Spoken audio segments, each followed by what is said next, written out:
Bonjour à vous chers élèves et bienvenue dans ce nouveau numéro de Conte Finement.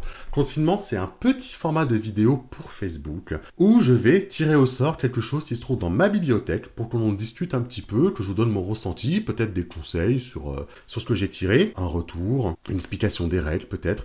On peut tomber sur des livres de jeux de rôle, suppléments, livres de base, du matériel, des écrans, des dés, des petits livres d'ambiance, des petits livres d'encyclopédie d'univers que je peux utiliser pour le jeu de rôle. En tout cas, on va le faire ensemble. Je vais lancer mon D4, mon D20, et je vais voir sur quoi on tombe. Alors, quatrième case, numéro 5. On est parti. 1, 2, 3, 4, numéro 5. Septième mer, deuxième édition, édité en français par Agathe. Septième mer, c'est un voyage mémorable à travers le monde de Théa, un jeu de rôle, d'intrigue, de cap et d'épée. Alors c'est vrai, Théa, c'est un univers qui est très ressemblant à notre Europe, qui est très ressemblant à notre monde même d'ailleurs, devrais-je dire, puisque avec les suppléments qui sont sortis, a été développé un nouveau monde qui rappelle totalement les Amériques, a été développé l'Afrique. C'est écrit par John Wick, qui était déjà à la base de la première édition. L'univers est assez bien fait. C'est un univers de KPDP qui prend un petit peu tout le meilleur et à la fois tout le cliché de notre Europe, du moins pour ce livre-là.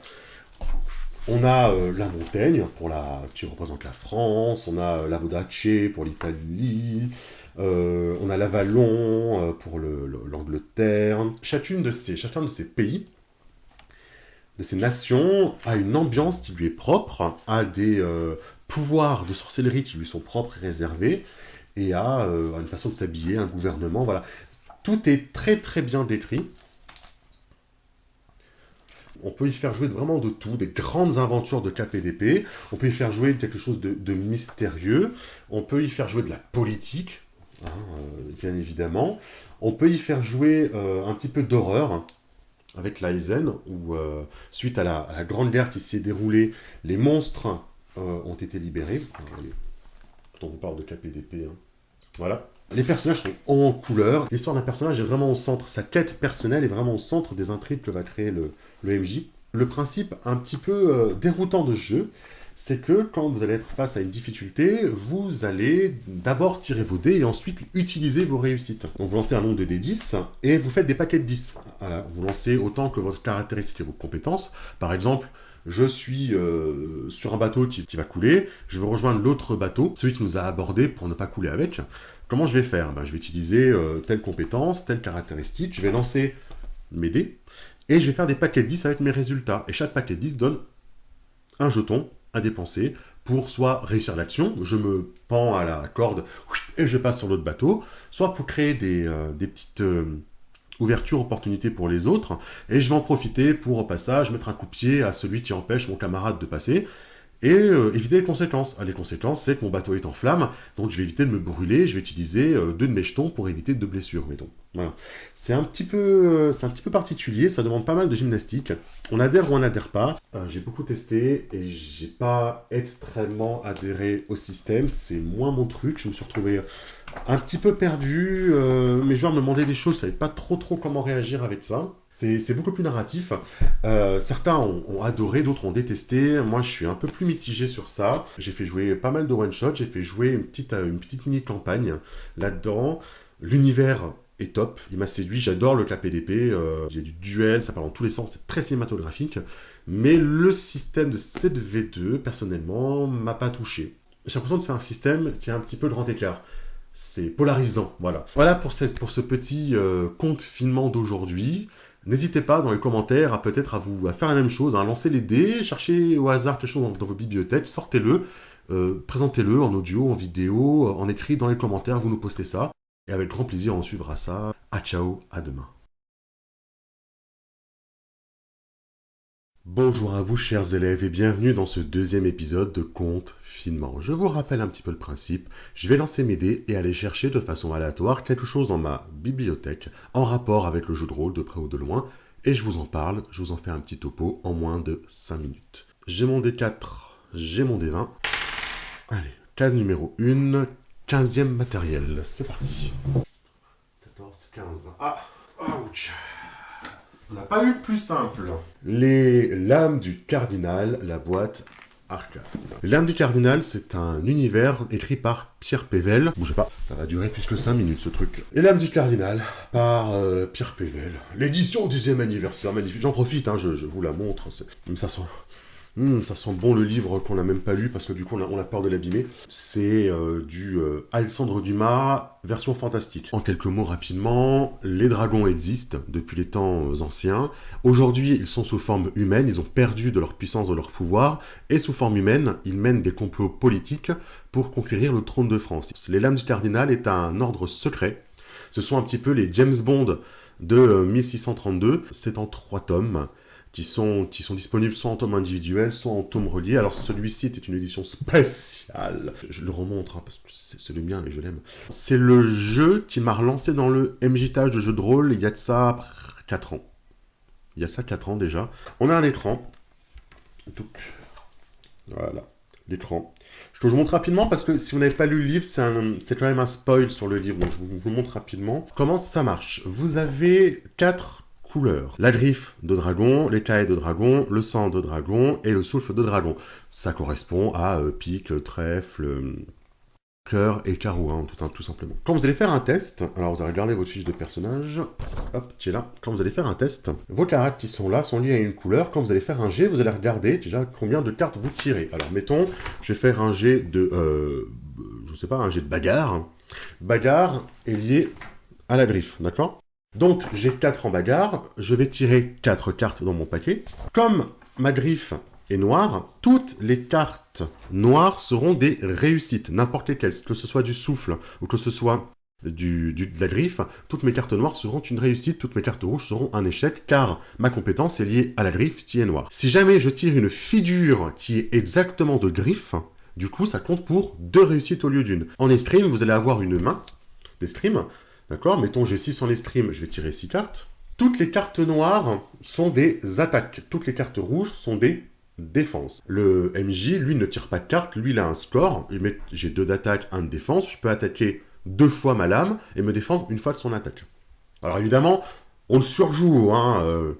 Faut le jouer un petit peu parce que c'est pas juste poser une carte et dire j'attaque, je me défends. Ça revient même que de lancer un dé. C'est vraiment d'essayer de le jouer un petit peu comme ça, de façon cinématographique. Et j'attaque, je me défends. Et voilà, ça, ça crée quelque chose autour de la table et c'est vraiment cool. Si jamais vous posez une figure qui est de votre école d'escrime, chaque école d'escrime est liée à une couleur, non seulement ça fait un mouvement spectaculaire, comme à chaque fois que vous posez une figure, ça fait un mouvement spectaculaire, mais si c'est de votre école, ça peut permettre de déclencher vos bots. Vos bots se déclenchent avec un nombre de figures, et vos bots ont souvent un effet dévastateur sur les adversaires. Un petit sachet avec toutes les bottes, les feintes en format de carte, que je peux donner à mes joueurs en début de partie, c'est parfait pour l'initiation, la campagne. Et un petit ajout sur l'univers, et des règles en plus, notamment sur la sorcellerie. Ça, c'est des livres de l'extension. Ma petite réserve de points, je vais remettre d'ailleurs mon point qui est parti. Ces cartes-là, du coup, ce sont les lames. Les lames de tarot. Ce sont les dragons de la loge. Donc, je vous lis pas trop les noms, pour pas trop vous spoiler quand même, je vous montre, voilà. Mais ce sont des superbes lames illustrées. Des petites aides de jeu sur l'ambiance, sur les choses qu'on peut trouver dans un lieu. Une antre, un port, oui, c'est recto verso. Et qu'est-ce qu'on peut y trouver ? C'est des petites aides de jeu qu'on peut placer au milieu de la table pour aider les joueurs à décrire leur action, que ça soit vachement plus cinématographique. J'ai des fiches de personnages. Ça, c'est les fiches de mes premières joueuses. Mon premier groupe de campagne des Lames du Cardinal, c'est que j'ai eu la chance et l'honneur, le privilège d'initier au jeu de rôle avec les Lames du Cardinal, et on a fait moult parties pendant 1 an et demi, 2 ans. Voilà, ça c'est le livre de l'univers des Lames, qui va vous décrire l'univers du livre de Pierre Pével. Les règles du jeu, qui sont ici, voilà, qui se basent sur le jeu de cartes, etc. Voilà pour les Lames du Cardinal. Donc ça, c'est la boîte arcane avec les extensions, en fait. Voilà, qui rajoute pas mal de matos. Les petites cartes pour les bottes et les feintes. Les petites cartes aussi pour toutes les armes, qui donnent un petit coup spécial. C'est un jeu de rôle qui devient difficile à trouver depuis les petits déboires de Sans Détour. C'est une curiosité dans ses mécaniques de jeu, le fait de tirer des cartes. C'est vrai qu'il y a pas mal de gens qui n'ont peut-être pas trop accroché au système. Moi, ce que je conseille énormément, c'est vraiment de jouer avec, c'est-à-dire les cartes, c'est une passe d'armes. Moi, je me suis retrouvé des fois à une table à presser tellement, à le jouer tellement, que finalement, on finissait par se lever pour jeter la carte, en fait. Moi, c'est un jeu qui m'a laissé de très très bons souvenirs. J'ai initié des gens avec et j'en ai des super souvenirs. Vraiment, c'est un peu le jeu du cœur, hein, celui-ci. Il y a des passionnés de ce jeu sur Casus No notamment, qui peuvent répondre à toutes vos questions sur les règles. Il y a un groupe Facebook également, la Mute Cardinal, qui vous répond très vite. Je vous remercie. On se retrouve demain. On garde le contact. À bientôt. Oh, c'est bougrement intelligent, ça. Oh, bonjour, chers élèves, vous êtes déjà là. Non, vous inquiétez pas, j'étais en train de me renseigner sur la manière de gérer un groupe de rôlistes. Tout va bien, tout va bien. Bienvenue pour ce troisième numéro de Conte Finement. Aujourd'hui, je vais à nouveau lancer mes 2 dés et aller chercher dans mon armoire quelque chose en rapport avec le jeu de rôle et vous en parler tout de suite. Alors, première case, encore une fois, 19e matériel. On est parti.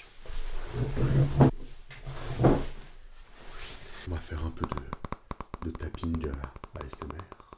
Chronique oubliée, recueil de mini-aventures. Je me rappelle plus si je l'avais eu dans une préco peut-être de boîte d'initiation ou si je l'avais acheté à côté, vraiment je me rappelle pas. C'est un petit recueil, tout simplement, une petite compilation de scénarios pour chroniques oubliées. Ce n'est en aucun cas une campagne, ce sont des petits scénarios qui n'ont pas de lien entre eux, mais qui vous permettent comme ça de meubler une soirée, quand vous n'avez peut-être pas vos joueurs présents pour la campagne, quand il y en a un qui manque à l'appel. Je vais pas vous faire un énorme topo sur le Chronique oublié, parce qu'à mon avis, avec le confinement qui commence à s'étendre, ça ne m'étonnerait pas qu'on ait le temps de tomber sur le Chronique oublié. C'est un système qui a été repris depuis Donjons et Dragons 3.5. Pour rappel, on est actuellement à la version 5.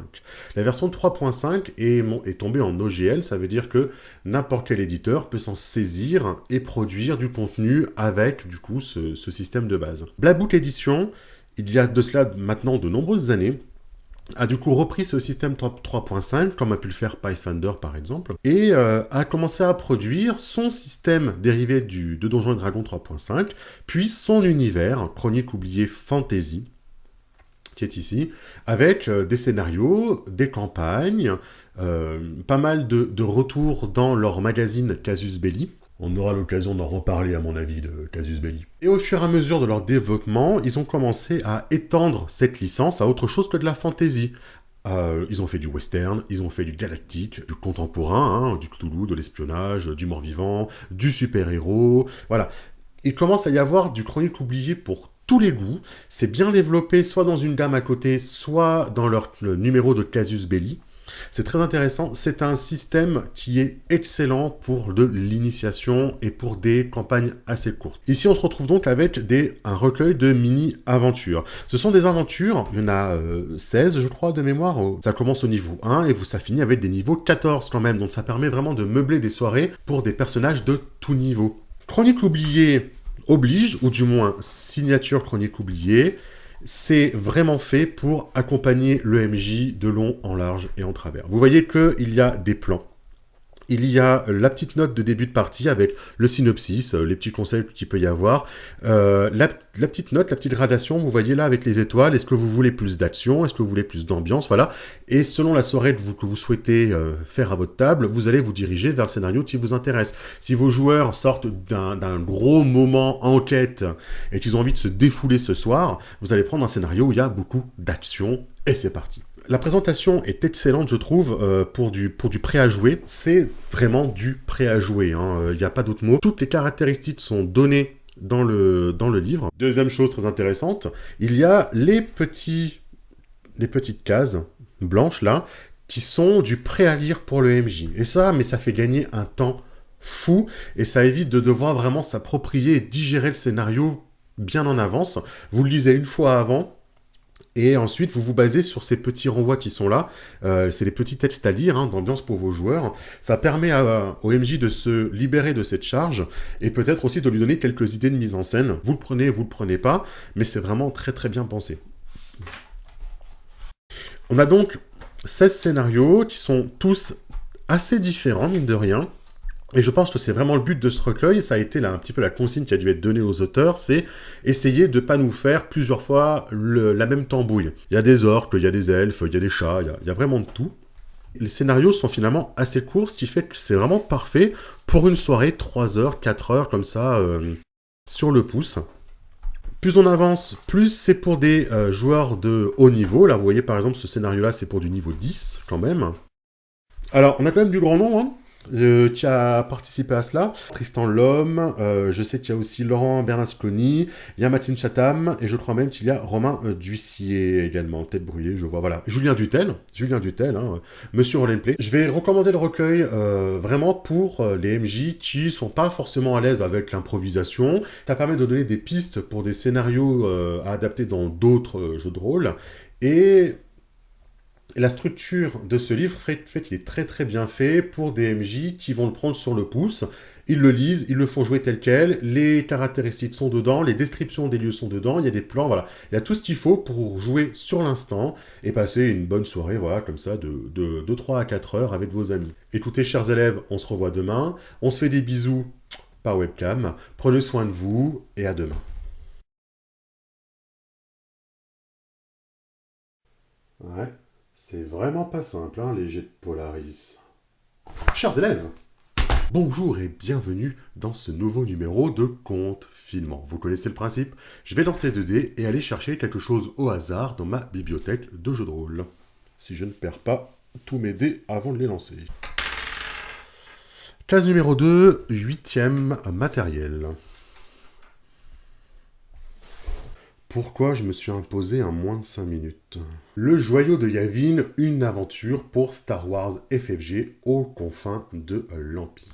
C'est une campagne, mini-campagne, ça dépend pour vous combien de séances doivent durer une campagne, dans l'univers de Star Wars, avec les règles de Star Wars FFG. Je vous rappelle rapidement, Star Wars FFG, c'est un système, le système Genesis, je crois de mémoire, qui utilise des dés spéciaux. Star Wars a été ce qui a lancé un petit peu cette licence FFG des dés spéciaux. On a eu ensuite L5R, la légende des 5 anneaux, avec aussi des dés spéciaux, et donc leur module générique Genesis, qui n'est pas encore traduit en français, et qui a par quelques univers développés, qui utilise également ces dés spéciaux. On se fera une vidéo un peu plus précise sur les dés FFG un jour.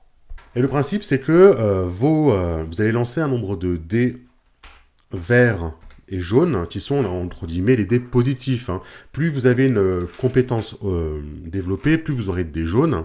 Ils ont plus de phases, donc plus de chances d'avoir des réussites. Et la difficulté que vous allez lancer avec, ce n'est pas une difficulté à égaler que l'MJ va vous donner, c'est un nombre de dés qui vient, entre guillemets, pourrir votre main. Donc des dés de difficulté, des dés de défi, c'est les violets et les rouges. Plus l'adversité est haute, plus votre adversaire est compétent, et plus il a de chances de transformer ces dés violets en dés rouges, qui ont plus de faces, donc plus de chances de vous créer des difficultés. Il y a bien longtemps, dans une galaxie lointaine, très lointaine, cette aventure comprend un cambriolage spectaculaire, de nouveaux véhicules emblématiques et un guide complet de Bespin. Bespin, c'est le bastion de Lando Calrissian, la station sur laquelle Lando Calrissian fait ses petites affaires, et c'est là que vont évoluer vos personnages pendant ce long scénario. Comme tous les livres de la gamme FFG, les bouquins ont une maquette absolument magnifique. Hein. Ce sont des illustrations spécialement conçues pour FFG, qui sont parfois réutilisées dans leur jeu de cartes également. Vous commencez avec un guide, donc des PNJ importants à la mission que vos joueurs vont rencontrer, un résumé de la mission, qu'est-ce qui va se passer, etc. Les PNJ connus de l'univers que vos joueurs peuvent aussi rencontrer, leurs caractéristiques, hein, en format FFG. Hop. De temps en temps, vous avez des petits plans. Les plans sont assez importants, j'ai trouvé, hein, pour cette mission, puisque comme c'est un casse, un cambriolage, il faut bien évidemment que vos joueurs soient un petit peu préparés à l'avance et un petit peu commencer à regarder les entrées, les sorties, les tours de garde, etc. Donc j'ai trouvé un vrai intérêt à avoir des plans. Comme j'ai fait jouer cette mini-campagne sur Internet par Roll20, personnellement, j'ai importé un max d'images et un max de plans pour aider mes joueurs. L'aventure est divisée en 3 actes. D'accord. Le premier acte, c'est une concurrence acharnée. Je vais éviter après peut-être de dire les autres, ça risque de spoiler un petit peu les joueurs. Un personnage que tout le monde va adorer, ça je vous l'assure.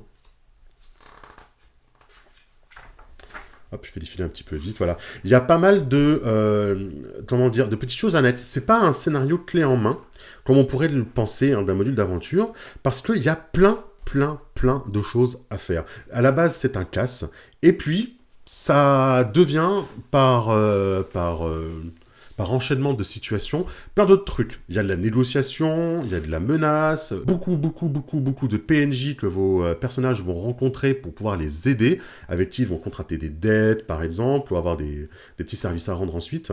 Le fameux casse du siècle. Évidemment, il y a toute la partie analyse de l'endroit à attaquer, à voler, comment on s'échappe, voilà. Il y a plein de solutions, et ça, c'est assez bien fait. Petite conclusion. Hop, je monte derrière. Rapidement, hein, parce qu'on pourrait vraiment s'étendre dessus, j'ai beaucoup aimé faire jouer cette aventure. Je l'ai fait jouer sur un été, en fait, on avait dû mettre 7 séances, je crois, à faire ce scénario, parce que mes joueurs ont vraiment pris le temps d'aller voir beaucoup de PNJ, de vraiment entrer dans toutes les petites quêtes annexes qu'il y a à l'intérieur. C'est vraiment bien fait. Il y a plein de choses à faire dans ce scénario. Il n'y a pas que le casse. Il y a plein de sous-intrigues, de PNJ très intéressants à rencontrer que vous pourrez réutiliser après dans vos autres aventures. Il y a plein de situations, puisque ça va servir à la fois les personnages un petit peu casse-cou, ça peut aussi intéresser les slicers, ceux qui vont faire plutôt de la manipulation informatique, ça va intéresser même les beaux parleurs, vont trouver des choses à faire dans ce scénario. Les pilotes sont aussi mis en avant. Il y a vraiment de quoi faire pour absolument tout le monde. Et ce joyau de Yavin, qui est le MacGuffin que vos joueurs doivent récupérer, va être le point de départ de beaucoup d'aventures, de beaucoup de problèmes, bien évidemment. Et c'est des situations rocambolesques qui sont vraiment sympas à vivre et à faire vivre. Mes joueurs en reparlent de temps en temps parce que vraiment ça leur a plu. J'en dis pas plus parce que vraiment j'ai pas envie de spoiler ce scénario, je l'ai vraiment beaucoup aimé. On se retrouve demain pour une nouvelle vidéo, on se fait des bisous par webcam toujours, et on reste en lien. Mais il est vachement chaud ce scénario pour mes joueurs. Chers élèves, bonjour et bienvenue dans ce 5e numéro de Confinement. Bonjour, c'est Jacques. Vous connaissez le principe, je vais aller chercher de façon aléatoire un outil de jeu de rôle dans ma bibliothèque. Comme si j'allais arriver à faire moins de 5 minutes aujourd'hui. 4e case, 5e matériel. On est parti. Le Trône de Fer, les origines de la saga. Ce n'est pas un livre de jeu de rôle, c'est plus un livre d'univers. Un compendium autour de l'univers du Trône de Fer, de Game of Thrones. J'ai encore jamais joué dans l'univers du Trône de Fer. Si j'ai ce livre, c'est parce que, bon, déjà j'aimais beaucoup le livre. Les premières saisons de la série, j'avais beaucoup apprécié. Et voilà, on s'était mis au jeu de cartes, qui nous a vraiment plongé dans l'univers de façon ardue. Hein, et nous sommes devenus de fins connaisseurs de cet univers. Et il faut dire que beaucoup d'illustrateurs pour FFG du jeu de cartes ont ensuite travaillé sur ce bouquin, notamment Magali Villeneuve, qui est de loin mon artiste préféré. Regardez, il faut dire qu'à l'époque, il n'y avait pas encore 8 heures de queue pour aller lui faire signer quelque chose. C'est un livre qui peut servir de matériel en fait d'univers pour un jeu de rôle dans l'univers du Trône de Fer, quelle que soit la période que vous voulez faire jouer. Dans le sens où c'est un livre qui va servir à la fois de géographie. Vous voyez par exemple, Westeros, c'est l'Ouest pour l'Ouest, donc Westeros c'est le continent de l'Ouest, Essos Est c'est le continent de l'Est, et vous voyez qu'il y a encore d'autres lieux qu'on ne connaît pas très bien. Donc voilà, c'est un peu comme un bouquin de géo et un bouquin d'histoire que vous avez au lycée, richement illustré par des artistes qui ont bossé notamment pour FFG. Ça va compter les origines du monde du Trône de Fer, sa géographie, son histoire, les différents peuples qu'il compose, les différents continents. Je vais avancer un petit peu plus vite, sinon je ne ferai jamais 5 minutes. Tiens, Asha Greyjoy. C'est magnifique, hein. Enfin, il y a quand même du bon pavé de texte, mine de rien. Hein. Il y a des choses à dire, ça a été très bien rédigé, c'est très complet. On va parler de tous les rois targaryens qui vont se succéder. On va essayer d'avancer un petit peu. Voilà, le mur. La maison Tyrell. Et puis vous voyez tous les écussons des familles qui sont en plus reliées à la maison Tyrell. Il y a un vrai gros travail d'encyclopédie sur ce livre, qui nous plonge à l'intérieur de l'univers du Trône de Fer, des 7 couronnes. Il y a un jeu de rôle qui existe, officiel, dont la gamme est aujourd'hui clôturée, il me semble, elle est close, avec quelques campagnes. Il y a un travail d'adaptation qui peut se faire à partir d'autres jeux, je veux dire, un univers un petit peu comme ça, très difficile, ça peut tout à fait s'adapter à, je pense, à un Brillandine Warhammer, là, quelque chose qui est ce qu'on appelle chez récent, avec un côté gestion de maison assez avancé, et c'est ça qui me plaît pas mal aussi, c'est le côté que les joueurs appartiennent à une même maison, peut-être une maison fictive, ça peut être encore plus intéressante, reliée à une des grandes maisons de Westeros, et voilà, commencer à graviter dans la sphère politique et diplomatique de l'univers du Trône de Fer. Toutes les illustrations sont créditées individuellement. Et ça, c'est vachement bien quand on a aimé une illustration et qu'on veut connaître son auteur exact. C'est vraiment très pratique et je trouve ça génial. L'intérêt d'un livre comme celui-ci, c'est un peu le même intérêt que peut avoir n'importe quel livre qui sert d'encyclopédie à un univers franchisé, connu, etc. Comme Harry Potter, Star Wars, Star Trek, Seigneur des Anneaux, voilà. Tous ces bouquins qui vont vous renseigner sur l'univers, qui vont vous renseigner sur les familles, l'histoire, la géographie. C'est une source d'inspiration incroyable pour faire jouer du jeu de rôle. Ça peut être un petit peu difficile de faire jouer du Trône de Fer, notamment de manière à surprendre vos joueurs. Soit vous jouez avant, mais les joueurs les plus érudits et les plus fins connaisseurs de l'univers vont pouvoir trouver facilement ce qui va se passer, donc du coup il n'y a aucune surprise. Soit vous jouez dans l'univers même des livres, c'est-à-dire dans la timeline des livres et de la série, et là vos joueurs vont peut-être tout faire pour essayer de sauver certains personnages ou de les rencontrer, ça peut créer quelques soucis, et peut-être faire passer vos joueurs au second plan dans l'histoire. Si vous voulez faire jouer dans l'univers du Trône de Fer et que vous voulez pas prendre forcément les campagnes qui sont sorties, qui peuvent être difficiles à trouver aujourd'hui, ce serait pourquoi pas de faire de prendre un point de départ que tout le monde connaît, que tous les fans connaissent, et à partir de là, partir dans une voie parallèle, un espèce de univers parallèle. Personnellement, je partirais bien sur l'idée que, finalement, Eddard Stark ne se fait pas exécuter par Joffrey. On lui laisse prendre le noir, ce qui fait que le Nord ne se retrouve plus à devoir se rebeller, puisque Eddard Stark prend le noir et il demande clairement à son fils Robb de ne pas se rebeller. Évidemment, il y a toujours Daenerys et son frère qui essayent de monter leur armée de leur côté. Voilà, je vous souhaite une bonne journée, merci de m'avoir suivi, on reste en contact les uns les autres, on se fait des bisous par la webcam, à demain.